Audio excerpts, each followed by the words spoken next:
There are times, apparently, when some people find provincial politics dull, when it's all policy and the ins and outs of implementing a newish approach to some long-standing issue. This week, not so much. An abrupt end to an historic bribery trial. A libel notice filed by one party leader against another. New ridings, new attack ads, and more than a little early electioneering. Here to get us up to date on all of it, Robert Benzie, Queen's Park Bureau Chief for the Toronto Star. Rob, good to see you again. Thanks for coming back in. Thanks for having me, Steve. Okay, big deal in Sudbury this week. Certainly the trial of the decade so far. What happened in Sudbury this week? Well, Pat Sorbera and Jerry Lougheed, two key Liberals. Pat, of course, is Premier Kathleen Wynne's Deputy Chief of Staff, or was, and is the campaign manager de facto running the re-election campaign for next June. She and Jerry Lougheed were charged under the Election Act with bribery, alleged bribery, and this week they were exonerated totally in a directed verdict from Mr. Justice Howard Bornstein. That is, I think it's a precedent-setting ruling, because he said that there just was no evidence whatsoever to even bring this case to trial. So let's be clear. He threw the case out before the defense even had to make its claim. And our friends that were there in the courtroom for that trial said that the Crown never made its case. I knew much of the evidence beforehand, because it was all out there on Facebook and other places, and it never sounded like this case should have gone to trial. Remember, they tried to make a criminal case of it, and they withdrew those charges against Jerry Lougheed last year, and they kept moving ahead, and this should have never gone to trial. Here's what you tweeted when this happened, Robert. You said, an exonerated P. Sorbera 99, that's Patricia Sorbera, will be resuming her duties on the Ontario Liberal re-election campaign. How important is that to their eventual fate? It's very important. She is one of Premier Wynne's most trusted advisors in the documentary that you and I have talked about before, the disputed documentary on Kathleen Wynne. She says of Ms. Sorbera, this is someone I trust. She has my back, and so on. And throughout this whole episode, I think the Premier, one of the reasons she testified in that trial was she believed that Pat Sorbera hadn't done anything wrong, and she wanted to have her back. She needs her advice. She's smart and capable, and she makes the trains run on time, which is not always an easy thing to do in politics. You also quoted a quote from Patrick Brown on Twitter, his reaction to the dismissal of the charges in Sudbury. You say, in wake of the acquittal, Patrick Brown, Brown Barry as he's known on Twitter, says, quote, this whole episode is but one part of a consistent pattern of political corruption. What do you make of that response of the opposition leaders? Well, I mean, there's a little bit of churlishness, I think, there on the part of both the Tories and the New Democrats, and I don't really blame them in a sense, because this was something they were banking on. They were really hoping for a conviction, a guilty verdict, because it's useful politically. Remember, they've been running political ads, or they had been running political ads mentioning these so-called liberal corruption trials. Well, now there's only one trial going on, and it's here in Toronto, to do with the gas plant's emails and computer hard drives and all that. It's a little more esoteric than this one, and it certainly isn't as closely tied to Kathleen Wynne. It's a Dalton McGuinty era kind of thing instead. So I think that's tough for them. It takes away a key attack line for the opposition parties. Although the Tories are still running that ad, I think, that suggests that there's a corruption trial ongoing. Yeah, they're planning to withdraw it. I don't know if sometimes with these things are in the hopper, but they are planning to withdraw it. Got it. Your Toronto Star colleague, Martin Redcon, the columnist, wrote an article this week that was quite critical of how the police and the Crown pushed this so-called bribery case. Let me read one excerpt from his piece. An extremely rare directed verdict from a judge throwing out the prosecution's unfounded case before the defense needed even to defend itself, because no reasonable jury could possibly fathom a conviction in this 3-year-old case. The OPP did the work of the NDP and the PCs, not deliberately, but inadvertently. And the Crown did a disservice to us all by failing to exercise its prosecutorial discretion to crumple up the charge sheet before their case crumbled in court. Do you see evidence, as you've covered Queen's Park for a long time, do you see evidence that the police are a little too anxious to go after politicians for whatever reason? I don't know if they're too anxious, but I think some politicians are too anxious to call the police on other politicians, and I don't think that that's a thing that we should like very much. There's genuine criminality out there for sure, but I'm not sure that a nomination dispute, whether it's in the Liberal Party or the Progressive Conservative Party, constitutes a crime. I mean, there are things that political parties have always done and always will do that may or may not sound great to outsiders or to lay people, but are they crimes being committed? I don't think so. I mean, this I don't know how much was spent on the Sudbury trial, but I do know that the lawyers' fees for the two defendants will be hundreds of thousands of dollars. That's a lot of money wasted. Well, let's make a list here. We've got Glenn Thibeault, who was the guy at the center of the whole thing originally, now the energy minister. You've got Pat Sorbara, and you've got Jerry Lougheed Jr. Three people who for 2 years have had their names, rolled around in the mud of the, social media and legacy media for ultimately what has proved to be a case without merit. How do they get their reputations back? You cited the other day in your piece about Raymond Donovan in the Reagan era cabinet secretary. He's like, which office do I go to get my reputation back? The problem for Jerry Lougheed and for Pat Sorbara certainly is that when they Google their names, the first stuff that's going to come up is going to be about this trial. It's not necessarily going to be that they were exonerated. And I think that that's a really tough thing. I mean, their names have been dragged through the mud and they were unfairly prosecuted.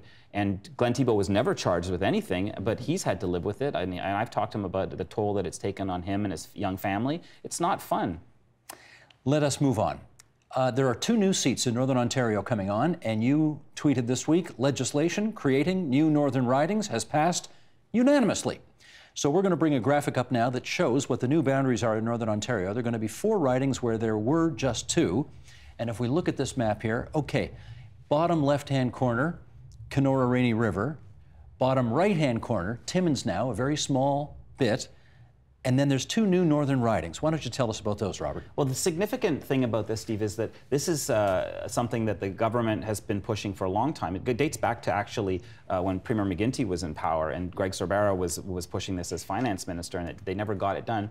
They weren't able to get it done at that time. It's to have an Indigenous seat, to have a seat that all 3 parties will almost certainly run Indigenous candidates. There have been very, very few MPPs from First Nations in this province, and there's a real fear and a concern, and I think it's a real thing, that they have not been represented at Queen's Park very well. So the reason you say it's going to be almost certainly an Indigenous person is because Kiiwetinoong, which is one of them, 68% Indigenous. And the other one, Mushkegowuk, James Bay, 60% Francophone, 27% Indigenous.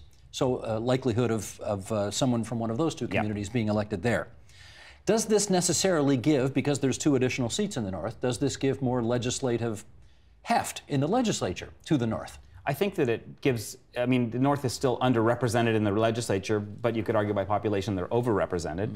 These are 2 seats that are currently held by the New Democrats. They're going to go into 4 seats, so maybe there'll be 4 seats held by the New Democrats in the North, although Patrick Brown's hopeful to make breakthrough in the North. He's been there dozens of times since becoming leader. Kathleen Wynne is hoping that she can make some gains there as well. So, I mean, the fact that there's a little bit of more focus on Northern Ontario is a good thing for people there, for sure. Now, unlike in the States, when they redraw the boundaries... Gerrymandering? Gerrymandering. It's very political, and of course, they always load up these ridings to, serve the interests of whoever's in power.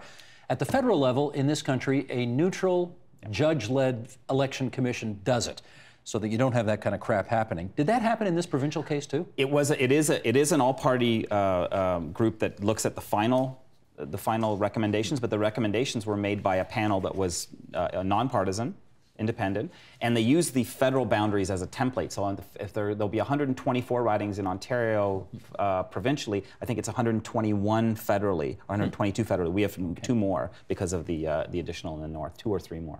Another development this week. Patrick Brown back in the crosshairs as it relates to the Working Families Coalition. And here you tweeted, WF Ontario, Working Families Ontario, has come back from the dead to haunt the Ontario PC Party with attack ads. And in case you missed them, here's what it looks like. Roll it, Sheldon. Patrick Brown will say anything to get elected. He now says he's pro-choice. But when it counted, Patrick Brown had a 100% pro-life voting record. He now says he supports equal marriage. But when it counted, he voted against it. He now says he welcomes labor into his party. But when it counted, his votes hurt working people. When it counts for us, Patrick Brown can't be counted on. He just blows with the winds of political opportunity. That weather vane ad is so tried, tested, and true. I remember seeing it for the first time in 1975 when the Davis Tories used it against Bob Nixon, who led the Liberal Party at the time.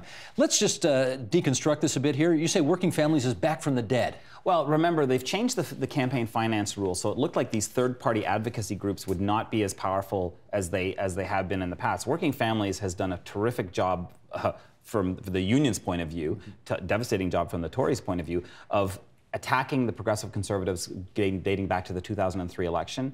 All of those elections since then have been won by the Liberals, and the Working Families Coalition deserves some credit or blame, depending on which political side you're on, for those victories.